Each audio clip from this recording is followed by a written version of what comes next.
আসসালামু আলাইকুম। বিটিভি চট্টগ্রামের সংবাদে সবাইকে স্বাগত জানাচ্ছি। আমি আমজাদ খান। প্রথমেই সংবাদ শিরোনাম। দ্রুততম সময়ের মধ্যে কৃষক কার্ড বিতরণ কার্যক্রম বাস্তবায়নে প্রধানমন্ত্রী তারেক রহমানের নির্দেশ।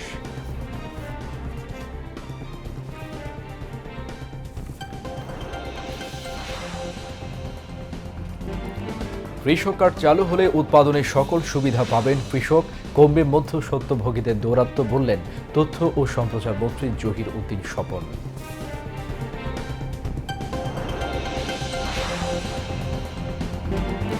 নিয়ম অনুযায়ী ৬ সিটি কর্পোরেশনে প্রশাসক নিয়োগ দেয়া হয়েছে।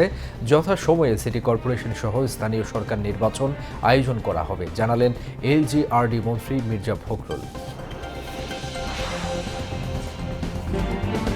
আন্তর্জাতিক অপরাধ ট্রাইব্যুনালের নতুন চিফ প্রসিকিউটর হিসেবে নিয়োগ পেলেন আমিনুল ইসলাম। জুলাই শহীদ ও আহতদের আকাঙ্ক্ষা অনুযায়ী বিচার অব্যাহত রাখার প্রত্যয়।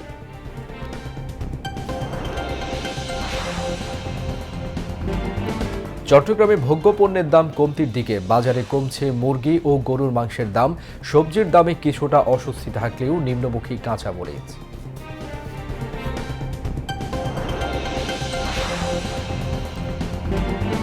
নিয়ম মেনে আহার ও বিশ্রাম নিলে ডায়াবেটিস রোগীরা রোজা রাখতে পারেন। রোজায় শারীরিক কোনো সমস্যা দেখা দিলে দ্রুত চিকিৎসা নেয়ার পরামর্শ চিকিৎসকদের।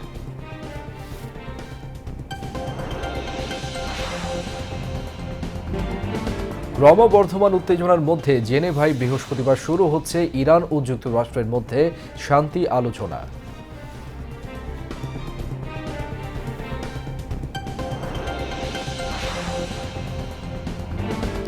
এবং মুম্বাইতে টি-20 বিশ্বকাপ ক্রিকেট সুপার 8-এর ম্যাচে সন্ধ্যায় জিম্বাবুয়ের মুখোমুখি হবে ওয়েস্ট ইন্ডিজ।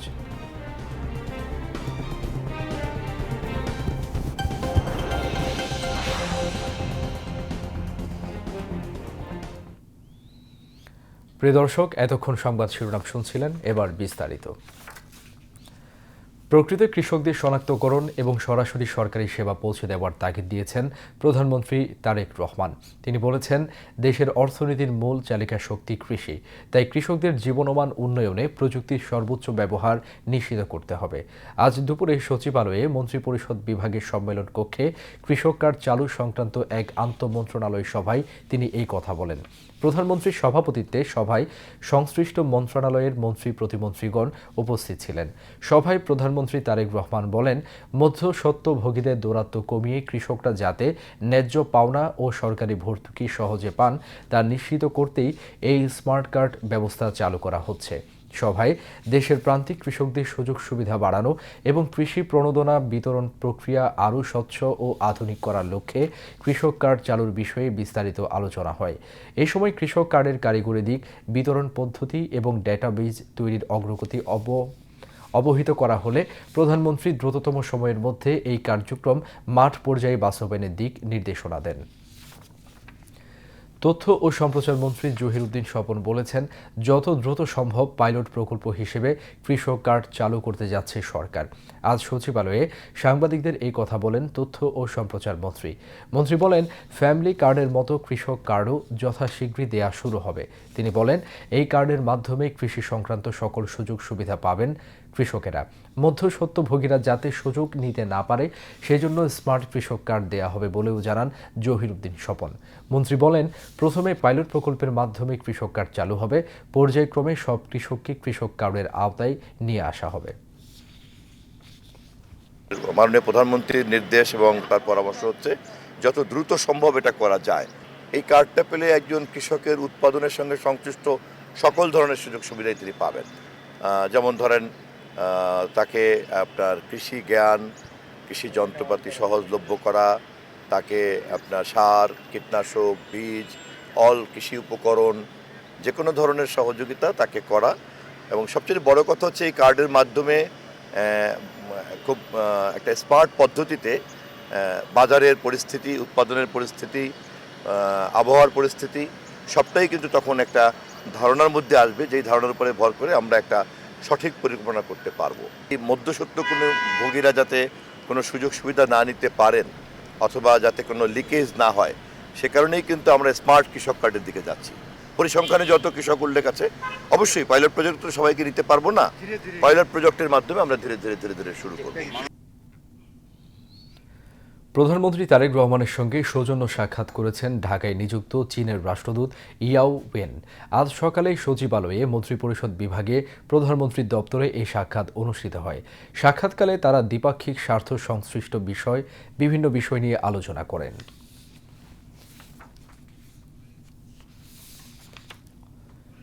প্রথমবারের মতো ঢাকা সেনানিবাসে সশস্ত্র বাহিনী বিভাগে প্রধানমন্ত্রীর কার্যালয়ে অফিস করেছেন প্রধানমন্ত্রী তারেক রহমান।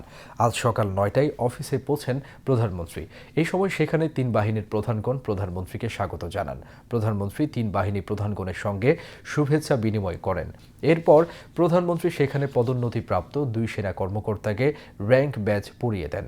পদোন্নতিপ্রাপ্ত 2 সেনা কর্মকর্তা হলেন লেফটেন্যান্ট জেনারেল মীর মুশফিকুর রহমান এবং মেজর জেনারেল কায়সার রশিদ চৌধুরী।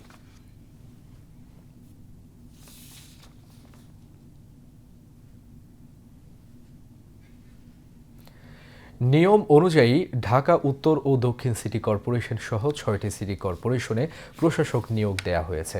সঠিক সময়ে এসব সিটি কর্পোরেশনে নির্বাচন দেয়া হবে বলে জানিয়েছেন স্থানীয় সরকার মন্ত্রী ও বিএনপি মহাসচিব মির্জা ফখরুল ইসলাম আলমগীর। আজ রাজধানীর নয়াপল্টনে বিএনপির কেন্দ্রীয় কার্যালয়ে এক ব্রিফিংয়ে তিনি কথা জানান। মির্জা ফখরুল বলেন, খুব অল্প সময়ের মধ্যে দেশের মানুষের মনে জায়গা করে নিয়েছেন প্রধানমন্ত্রী তারেক রহমান। তার নেতৃত্বে সুখী ও সমৃদ্ধ বাংলাদেশ গঠন করবে বিএনপি। তিনি আরও বলেন, নতুন বাংলাদেশের জন্য কাজ করছে বিএনপি সরকার। সংসদ অধিবেশন বসার পর সংরক্ষিত নারী আসনের বিষয়ে কাজ শুরু হবে।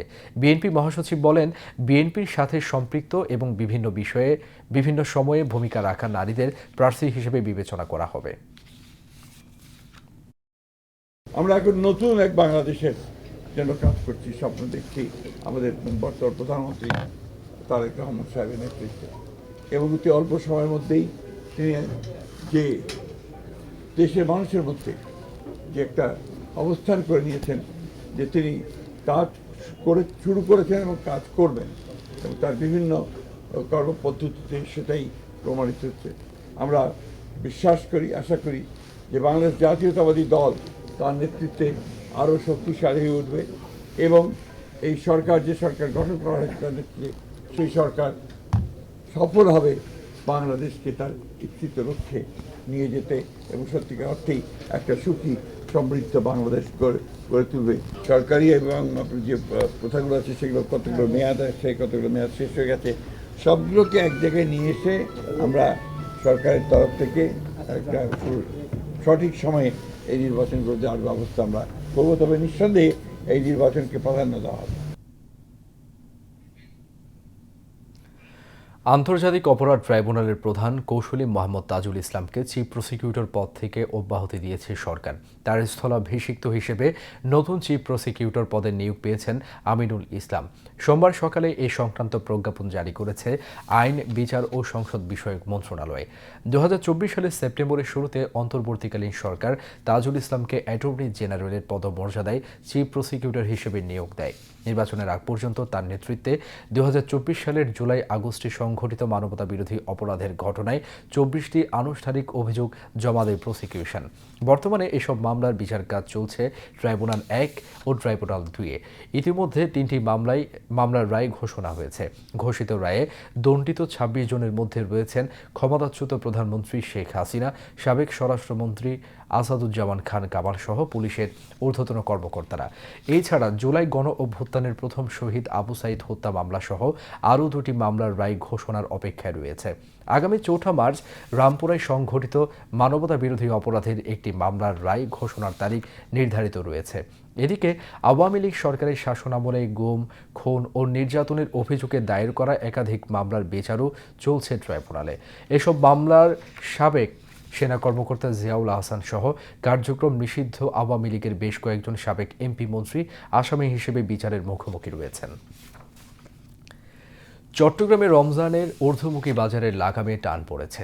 কমতে শুরু করেছে ভোগ্যপণ্য সহ রমজানের অত্যাবশ্যকীয় পণ্যের দাম। মুরগি ও গরুর মাংসের কিছুটা দাম কমেছে কাঁচামরিচের দামও। নগরের পাহাড়তলী বাজার ঘুরে এসে বিস্তারিত জানাচ্ছেন সুরেশ কুমার দাস।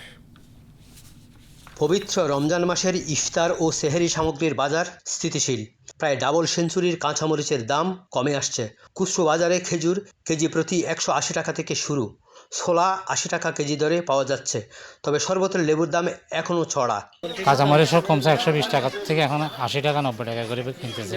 লেবু কমে নাই, লেবু এখনও কমে নাই। লেবু একটা জোড়া 50 টাকা 60 টাকা, এক জোড়া খালির দাম 120 টাকা, এভাবে পড়ছে। লেবু কমে নাই।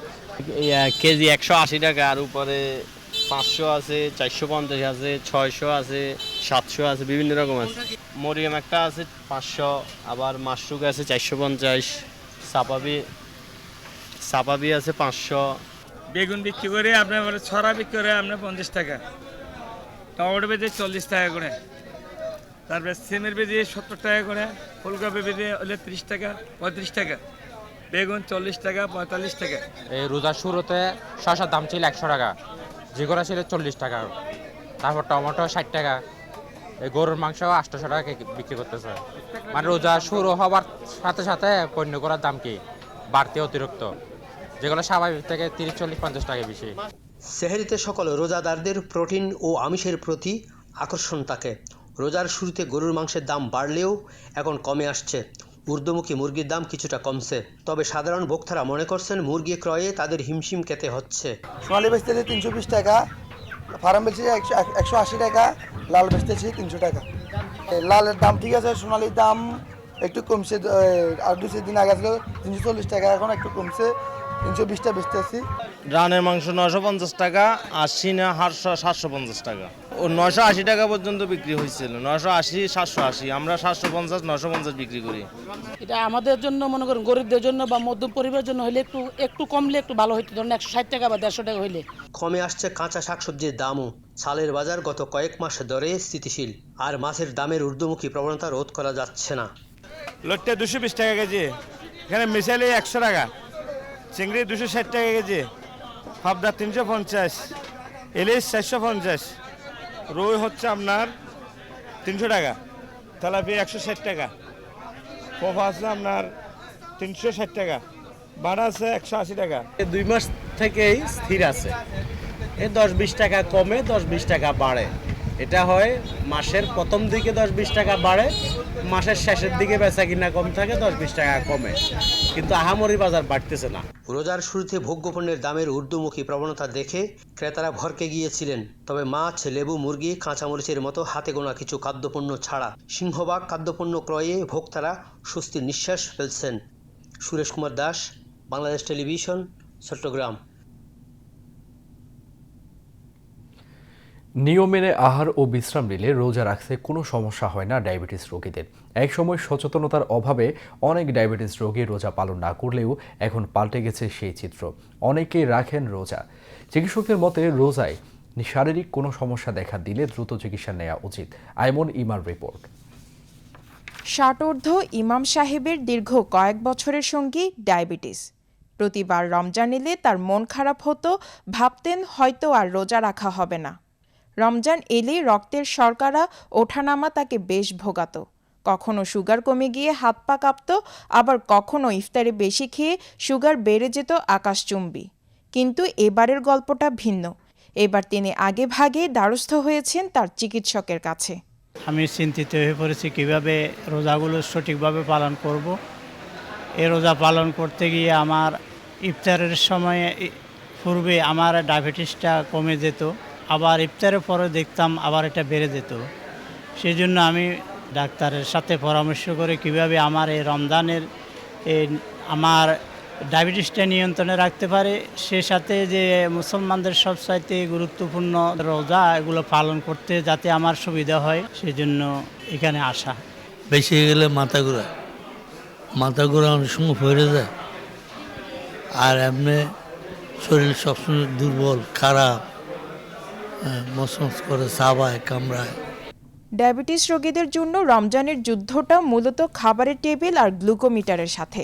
চিকিৎসকরা বলছেন রোজা রাখা অবস্থায় নিয়মিত সুগার চেক করা রোজা ভঙ্গের কারণ নয়, বরং এটি জীবনের জন্য জরুরি। দিনে অন্তত 2 বার সুগার মাপা, ইফতারের পর থেকে সেহরি পর্যন্ত পরিমিত আহার ও পর্যাপ্ত পানি পান করা, শরীর বেশি খারাপ লাগলে দ্রুত চিকিৎসকের শরণাপন্ন হওয়া। ব্লাড সুগার আপনি যে কোনো সময় চেক করতে পারেন, সেটা র্যান্ডম ব্লাড সুগার আমরা বলি। খুব সম্ভবত আমরা এটা সকালে আমরা দেখি এখানে, আপনি ইফতারের আগেও দেখতে পারেন, আপনার সেহরি খাওয়ার 2 ঘন্টা পরেও দেখতে পারেন, সেহরির আগেও দেখতে পারেন। মূলত আমরা 7 বার চেক করতে বলি। 7 বারও যদি না করতে পারেন, আপনার ইফতারের আগে এবং সেহরির পরে আপনি ডায়াবেটিসটা পরীক্ষা করতে পারেন। সেটাতে আপনার রমজানে কোনো বাধা হবে না, রোজা ভাঙবে না। আপনি যে কোনো ইনজেকশন দিতে পারেন, কথা হচ্ছে যে সেই ইনজেকশনটা যেন কোনো নিউট্রিশন না থাকে। সেটা ইনসুলিন ইনজেকশন আপনি অবশ্যই দিতে পারেন, রোজা ভাঙার আগেও দিতে পারেন, রোজার সময়ও দিতে পারেন, আপনার রোজা ভাঙবে না। আরেকটা সমস্যা যেটা হতে পারে রমজানের কারণে, সেটা হচ্ছে ডায়াবেটিক কেটোসিডোসিস বা থ্রম্বোসিস হতে পারে। তো ডায়াবেটিক কেটোসিস যদি দেখা যায় যে আপনার ইনসুলিনের সম্পূর্ণ অভাব থাকে, বা যে কোনো ফাস্টিং স্টেটে ওইটা হতে পারে, বা যে কোনো জ্বর সর্দি কাশি থাকলে বা সিকনেস থাকলে এই ডায়াবেটিক কেটোসিসটা হতে পারে। সেই সমস্ত শর্ত থাকলে আপনার অবশ্যই রোজাটা ভেঙে ফেলতে হবে। যারা রোজা রাখবেন, আপনারা সারাদিন না খেয়ে থাকবেন, এর মধ্যে হঠাৎ করে যদি দেখেন যে আপনার বুক ধরপর করতেছে, শরীর দিয়ে গাম বাইর হচ্ছে, চোখ মুখ ঝাপসা হয়ে আসতেছে, বেশি খারাপ লাগতেছে, সাথে সাথে আপনি মনে করবেন হয়তো আপনার ডায়াবেটিস এটা কমে গেছে। এটা হচ্ছে কমে যাওয়ার লক্ষণ। তাইলে আপনি সারাদিন না খেয়ে থাকবেন, হঠাৎ করে যদি এরকম খারাপ লাগে, তাহলে আপনি সাথে সাথে কিছু মিষ্টি জাতীয় জিনিস আপনি খেয়ে ফেলতে পারবেন, কোনো অসুবিধা নেই, রোজা ভেঙে ফেলবেন, পরবর্তীতে রেখে দিবেন। যদি ডায়াবেটিস মাপার কোনো জিনিসপত্র থাকে, মেশিন টেশিন থাকে, সাথে সাথে আপনি মেশিন দিয়ে একটু দেখলেন, দেখে আপনার একটা আইডিয়া করলেন আপনার মনে করেন আপনার ডায়াবেটিসটা কতটুকু। তারপর যদি কম হয় আপনি তো অবশ্যই রোজা ভেঙে ফেলতে হবে, আর যদি বেশি হয় আপনি নিকটস্থ কোনো হাসপাতালে বা কোনো ডাক্তারের সাথে পরামর্শ করবেন। এখন ডায়াবেটিক ব্যক্তির ডায়েট হচ্ছে তাদের প্রথম মেডিসিন বলা হয়, সেজন্য তাদেরকে ডায়াবেটিসের ডায়েটটা খুব ভালো করে মেনটেন করতে হয়। ডায়াবেটিক ব্যক্তিদের ক্ষেত্রে বা কোনো ব্যক্তির ক্ষেত্রেই শুরুতে এরকম চিনিযুক্ত জুস বা গুড়ের জুস খাওয়া উচিত না।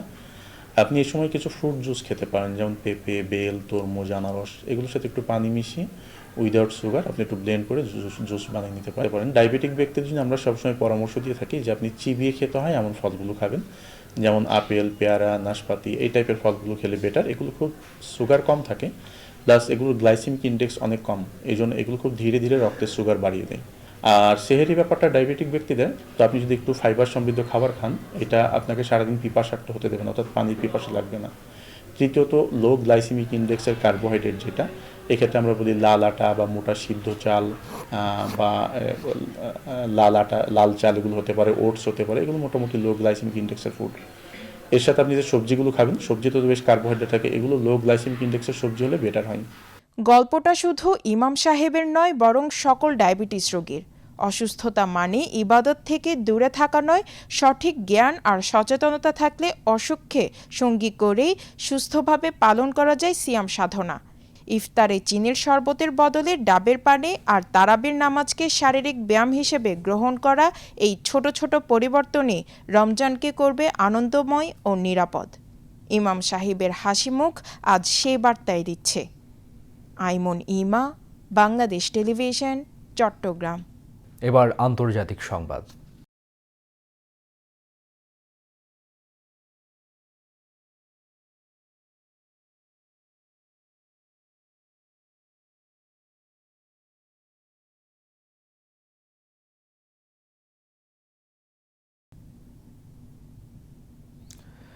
ক্রমবর্ধমান উত্তেজনার মধ্যে সুইজারল্যান্ডের জেনেভায় বৃহস্পতিবার ইরান ও যুক্তরাষ্ট্রের মধ্যে শান্তি আলোচনা আবারও শুরু হতে যাচ্ছে। ওমানের পররাষ্ট্রমন্ত্রী বদর আল বুসাইদি এই কথা জানিয়েছেন। সামাজিক যোগাযোগ মাধ্যমে এক পোস্টে ওমানের পররাষ্ট্রমন্ত্রী এই কথা জানান।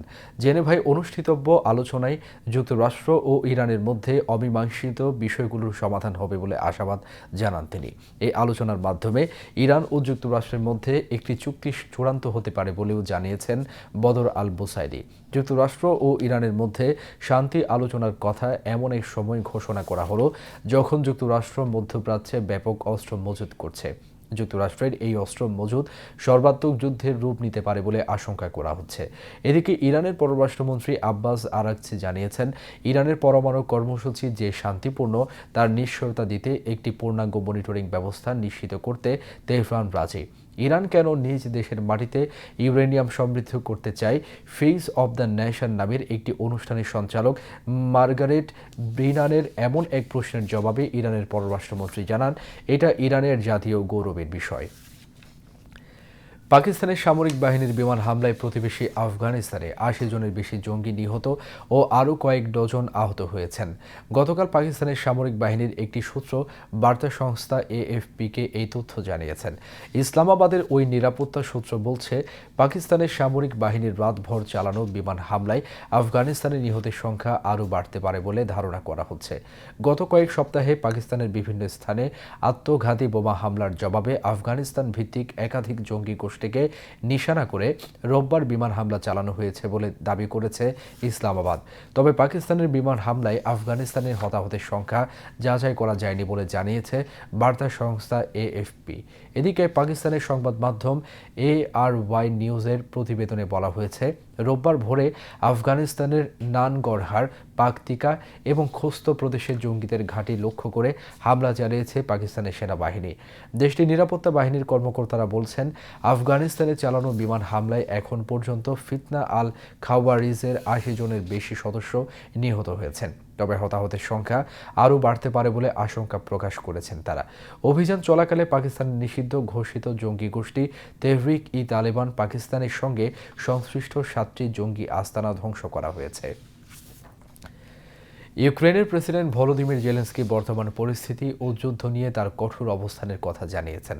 তিনি অত্যন্ত দৃঢ় কণ্ঠে দাবি করেছেন, রুশ প্রেসিডেন্ট ভ্লাদিমির পুতিন ইতিমধ্যেই তৃতীয় বিশ্বযুদ্ধ শুরু করে দিয়েছেন এবং তাকে থামানোর একমাত্র পথ হল তীব্র সামরিক ও অর্থনৈতিক চাপ প্রয়োগ করা। বিবিসিকে দেওয়া এক বিশেষ সাক্ষাৎকারে তিনি এসব কথা বলেন। জেলেনস্কি স্পষ্ট করে বলেন, ইউক্রেন এই যুদ্ধে পরাজিত হবে না, বরং শেষ পর্যন্ত বিজয়ী হিসেবেই আত্মপ্রকাশ করবে। যুদ্ধবিরতির বিনিময়ে পুতিনের আঞ্চলিক দাবিগুলো মেনে নেওয়ার বিষয়টিকে জেলেনস্কি সরাসরি প্রত্যাখ্যান করেছেন। রাশিয়ার দখলে থাকা ডোনেৎস্ক, খেরসন ও জাপোরিঝিয়া অঞ্চলের কৌশলগত জমি ছেড়ে দেওয়াকে তিনি কেবল ভূখণ্ড হারানো নয়, বরং সেখানে বসবাসরত লাখ লাখ মানুষকে পরিত্যাগ করা এবং ইউক্রেনীয় সমাজকে বিভক্ত করার শামিল বলে মনে করেন। তার মতে, পুতিনকে এখন থামানো না গেলে তিনি ভবিষ্যতে ইউরোপের অন্য দেশগুলোতেও হামলা চালাবেন। সাক্ষাৎকারে মার্কিন প্রেসিডেন্ট ডোনাল্ড ট্রাম্পের ভূমিকা নিয়েও আলোচনা করা হয়। ট্রাম্প ও তার প্রশাসন ইউক্রেনকে দ্রুত আলোচনার টেবিলে বসার এবং আঞ্চলিক ছাড় দেওয়ার জন্য যে চাপ দিচ্ছে, সে বিষয়ে জেলেনস্কি কিছুটা কৌশলী অবস্থান নিয়েছেন। আবারও দেশের খবর। অন্যান্য বছরের মতো এবারও চট্টগ্রামের ঐতিহ্যবাহী আন্তর্কিল্লা শাহী জামে মসজিদে আয়োজন করা হচ্ছে গণ ইফতারের।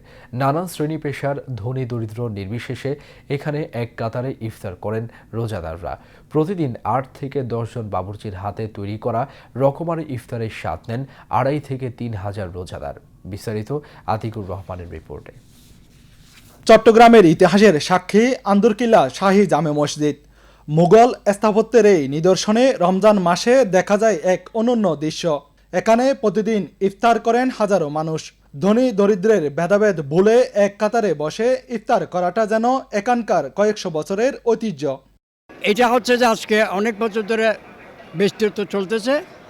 এটা আল্লাহর মেহেরবানিতে আমাদের সবার সমাবেশ হয়ে গেছে। ইফতার এটা একটা ইসলামের ধর্ম, জামায়াত খাওয়া এটা একটা আমাদের নিয়ম, এটা রোজাভর চালু থাকবে। ইফতার যে করায় সে সব বাকি হয়, যে করে তারও সব হয়। এখানে আম জনতা সবাই মিলে ইফতার করা এবং দোয়া করা, এটা আল্লাহর কবুলিয়ত হয়। এই জন্য আমার খুব ভালো লাগতেছে এখানে ইফতার করতে এসে। আমার জীবনে প্রথম এই ইফতারের টাইম হয়ে যাবে, এই জন্য এখানে বসে গেলাম, আসরের নামাজ পড়লাম। অত্যন্ত ভালো লাগে এই ধরনের ইফতারে। আমি আমার ছোটো থেকে প্রায় ২৫-৫০ দেখিনি। খুব ভালো লাগতেছে, এতগুলো লোক একসাথে আমরা ইফতার করতেছি, আমাদের মনের মধ্যে একটা খুব আনন্দ বিরাজ করতেছে। আমার কাছে খুবই ভালো লাগতেছে। আসরের নামাজের পর থেকেই শুরু হয় ব্যস্ততা। বিশাল সব ডেক্সিতে রান্না হয় ইফতারের বিশেষ আয়োজন। কোনো কর্পোরেট ইভেন্ট নয়, বরং সম্পূর্ণ স্বেচ্ছাশ্রমে চলে এই বিশাল কর্মযজ্ঞ। মসজিদের খাদেম থেকে শুরু করে সাধারণ শিক্ষার্থীরাও এখানে স্বেচ্ছাসেবক হিসাবে কাজ করেন। ২০১৫ সাল থেকে এখানে ইফতারের সাথে ইফতারের সাথে স্বেচ্ছাসেবক হিসেবে কাজ করতেছি। আলহামদুলিল্লাহ, মসজিদে নববী, মসজিদে হারামের আদলে আমাদের খতিব মহোদয়ের নেতৃত্বে ইফতার মাহফিল ইন্তজাম হচ্ছে। এই ৩ থেকে ৬ হাজার পর্যন্ত প্রায় মুসল্লি একসাথে ইফতার, ধনী গরিব সবাই মিলে এখানে একসাথে ইফতার করে তাদেরকে খেদমত করতে পারে, তাদের রোজাদারদেরকে শরীক করতে পারে। আমি নিজেকে গর্ববোধ করি। ৩-৪ বছর ধরে মানে রমজান আসরের পর থেকে এখানে সময় দিয়ে ভালো লাগে, নিজের থেকে কাজটা করতে ভালো লাগে। সবাই অনেক মানুষ আছে, অনেক দূর দূরান্ত থেকে মানুষ আছে। প্রায় প্রতিদিন 3 থেকে 3,500 মানুষের জন্য ইফতারের আয়োজন করা হয়। এত বড় আয়োজনে সবাই করতে পারতেছে, এটা কয়জনের ভাগ্য আছে। আজকে প্রায় আমি এখানে 15 বছর পর্যন্ত দায়িত্বটা পালন করতেছি, খুব ভালো লাগতেছে। এখন সামনের বছর যা কতদিন বাঁচবো ইনশাল্লাহ কাজটা করে যাবো, এটা হলেই নেই তাছে ইনশাল্লাহ। বিকাল গড়িয়ে সন্ধ্যা হওয়ার আগেই ভরে ওঠে মসজিদের আঙ্গিনা। ইসলামের ভ্রাতৃত্বের বন্ধন এখানে এক অপরকে এক সুতোই বেঁধে দেয়। স্থানীয় ব্যবসায়ীদের অনুদান আর মসজিদ কমিটির সহযোগিতায় চলে এই বিশাল আয়োজন। 1996 থেকে শুরু করা হয়েছে, দিন দিন এটার পরিসর বড় হচ্ছে। তো সব কিছু করতে আমাদের আল্লাহর মেহেরবানিতে কোনো কষ্ট হয় নাই, কোনো টাকা পয়সার অসুবিধা হয় নাই। উনি যেভাবে নির্দেশ দিয়েছেন সেভাবে আমরা সবগুলা ইফতার করার ব্যবস্থা আমরা করতে পেরেছি। আমরা ইফতারের প্রায় 8-10টা আইটেম আমাদের ইফতারিতে থাকে। আর আমাদের ইফতারে কারোর জন্য কোনো খাসভাবে কোনো ইফতারের ব্যবস্থা থাকে না, সবার জন্য সমান ইফতারি আমরা মানুষকে ইফতার করার জন্য চেষ্টা করি। আন্দরকিল্লার মসজিদের এই ইফতার আয়োজন যেন আর্থিক প্রশান্তির এক মিলন মেলা। ঐতিহ্যের এই ধারা বেঁচে থাকুক আজীবন, সম্প্রীতির এই আলো ছড়িয়ে পড়ুক সবার হৃদয়ে।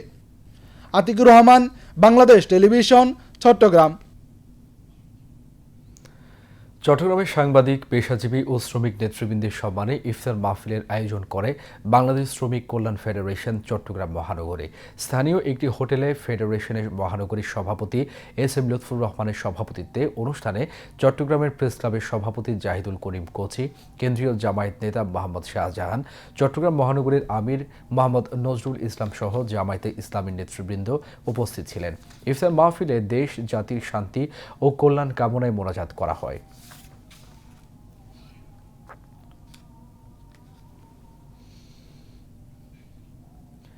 শেয়ার বাজারের খবর।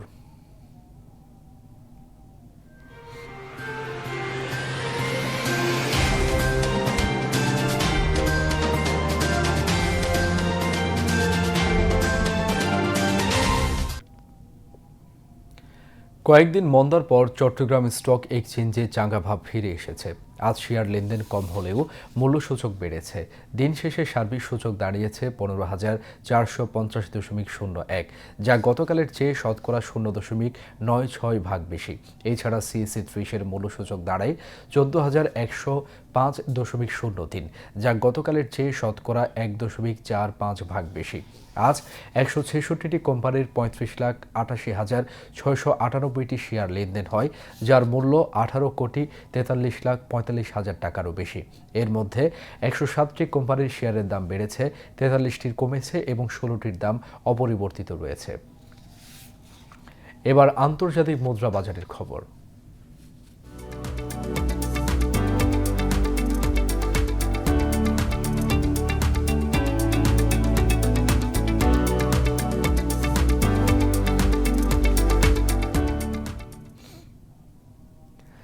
আজ বাংলাদেশি মুদ্রায় বিভিন্ন দেশের মুদ্রার বিনিময় হার। ইউএস ডলার 122.30 টাকা, সিঙ্গাপুর ডলার 96.58 টাকা, অস্ট্রেলিয়ান ডলার 86.63 টাকা, কানাডিয়ান ডলার 89.41 টাকা, হংকং ডলার 15.47 টাকা, ইউরো 144.10 টাকা, ব্রিটিশ পাউন্ড 164.92 টাকা, সৌদি রিয়াল 32.23 টাকা, কাতার রিয়াল 33.17 টাকা, ইউএই দিরহাম 35.92 টাকা, কুয়েতি দিনার 395.81 টাকা, মালয়েশিয়ান রিঙ্গিত 31.04 টাকা, থাই বাদ 3.89 টাকা, ভারতীয় রুপি 1.34 টাকা, চীনা ইউয়ান 17.73 টাকা। এবার খেলার খবর।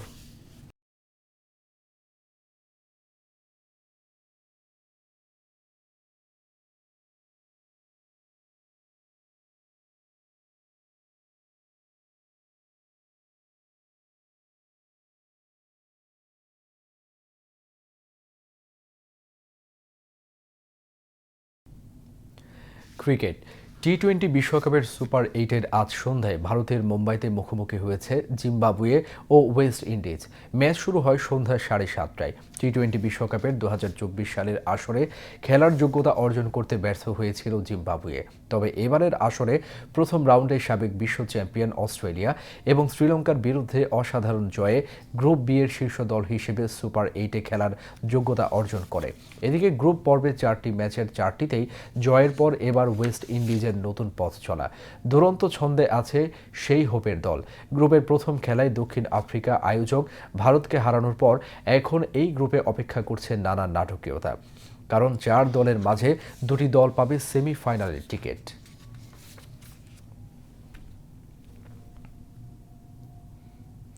এবার আবহাওয়ার খবর।